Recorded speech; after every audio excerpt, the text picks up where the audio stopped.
शराब घोटाला मामले में जेल से निकलने के 3 दिनों के बाद अरविंद केजरीवाल ने बड़ा कदम उठाते हुए दिल्ली के मुख्यमंत्री पद से इस्तीफा दे दिया है और उनके जगह अब उनकी ही सरकार में मंत्री रही अतीशी के रूप में दिल्ली को नया मुख्यमंत्री मिल गया है।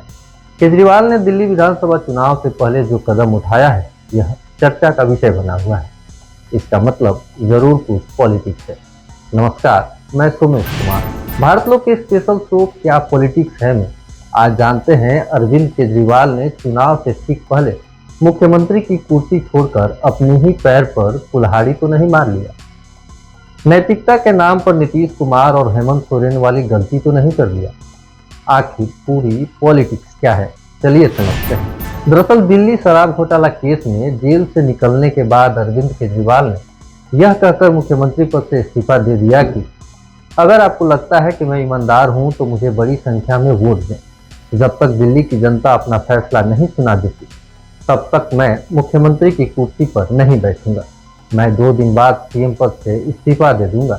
चुनाव फरवरी में होने हैं। मेरी मांग है कि नवंबर में महाराष्ट्र के साथ ही दिल्ली में भी चुनाव कराया जाए। इसके बाद उन्होंने मंगलवार को सीएम पद से इस्तीफा देकर अतीशी को सीएम वाली कुर्सी सौंप दिया। लेकिन सवाल है कि अतीशी को जिस उम्मीद से सीएम की कुर्सी केजरीवाल ने चुनाव से कुछ महीने पहले सौंपी है, क्या उसे अतीशी पूरा कर पाएंगी? इस सवाल के जवाब के लिए हाल फिलहाल में हुई 2 घटनाओं पर नजर डालते हैं।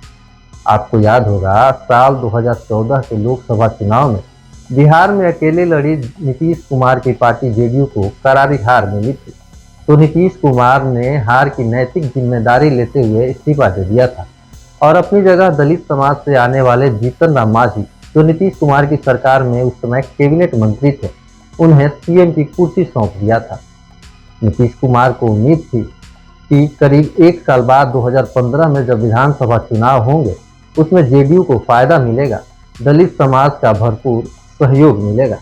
लेकिन 9 महीने के अंदर ही नीतीश कुमार और जीतन राम मांझी में विवाद इतना बढ़ गया कि हाई प्रोफाइल सियासी ड्रामा हुआ।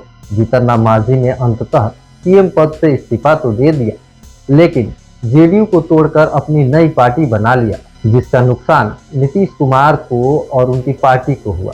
यही नहीं, 2024 के लोकसभा चुनाव से ठीक पहले जब झारखंड के मुख्यमंत्री हेमंत सोरेन पर भ्रष्टाचार के मामले में शिकंजा कसा, तो जेल जाने से पहले उन्होंने अपने ही सरकार में मंत्री रहे आदिवासी समाज से ताल्लुक रखने वाले और झामुमो के सीनियर नेता चंपई सोरेन को मुख्यमंत्री बनाकर जेल चले गए।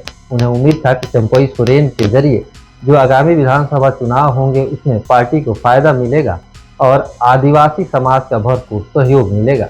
लेकिन 5 महीने के बाद जब हेमंत सोरेन जेल से बाहर आए तो चंपई सोरेन को सीएम के पद से हटाकर फिर झारखंड के मुख्यमंत्री बन गए। इसके बाद चंपई सोरेन अपना दर्द और नाराजगी जाहिर करते हुए पार्टी छोड़कर बीजेपी के साथ चले गए। ये तो रही बिहार और झारखंड की बात। अब आते हैं दिल्ली। यहाँ भी बिहार और झारखंड वाली ही स्थिति है। दिल्ली में भी कुछ ही महीनों में चुनाव होने वाले हैं। इससे पहले ही केजरीवाल नीतीश कुमार और हेमंत सोरेन की तरह अपनी कुर्सी अतीशी को सौंप दिया है। अब माना जा रहा है कि अतीशी के जरिए अरविंद केजरीवाल महिला सशक्तिकरण को बढ़ावा देकर एंटी इनकम्बेंसी को कम करने और नैतिकता का हवाला देकर आगामी विधानसभा चुनाव में जनता का समर्थन जुटाने की कोशिश में। हालांकि ये बात सच है कि राजनीति में कब किसकी नैतिकता और अंतरात्मा जाग जाए कोई नहीं बता सकता।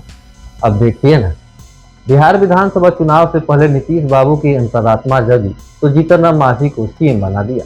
फिर जीतन राम मांझी की अंतरात्मा जगी तो सियासी ड्रामा हुआ और क्या क्या हुआ वो सबने देखा। इसी तरह झारखंड में चुनाव से पहले हेमंत बाबू की नैतिकता जगी तो चंपई सोरेन को सीएम बना दिया। फिर चंपई सोरेन की अंतरात्मा जगी तो क्या हुआ ये सबने देखा। हाल ही में चंपई सोरेन बीजेपी में शामिल हो गए। अब दिल्ली में चुनाव से कुछ ही महीने पहले केजरीवाल की नैतिकता जगी है तो उन्होंने अपनी जगह अतीशी को सीएम बना दिया है। लेकिन अब देखना है कि आगे जीतन राम मांझी और चंपई सोरेन की तरह अतीशी की भी अंतरात्मा जगती है या नहीं, यह तो आने वाले समय में ही पता चल सकेगा। वैसे आपको ये वीडियो कैसा लगा आप हमें कमेंट करके ज़रूर बताएं। वीडियो पसंद आए तो आप इसे शेयर करें और चैनल को आपने अभी तक सब्सक्राइब नहीं किया है तो इसे ज़रूर सब्सक्राइब करें।